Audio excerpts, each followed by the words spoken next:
എല്ലാ 7 ദിവസത്തിലും നീ ഒരു ഖത്തം തീർക്കണം. അതിനേക്കാൾ അധികരിപ്പിക്കാൻ പാടില്ല, അതിനേക്കാൾ പെട്ടെന്നാകാൻ പാടില്ല.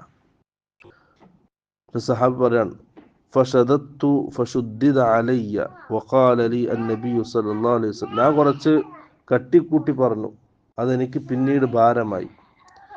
അപ്പോൾ റസൂൽ പറഞ്ഞു, ഇന്നക ലാ തദ്രി ലഅല്ലക യതൂലു ബിക ഉംറുൻ, നിനക്കറിയില്ല, ചിലപ്പോൾ നിനക്ക് ദീർഘമായിട്ട് ആയുസ് കിട്ടിയേക്കാം, കുറേ പ്രായം നീ ജീവിച്ചേക്കാം.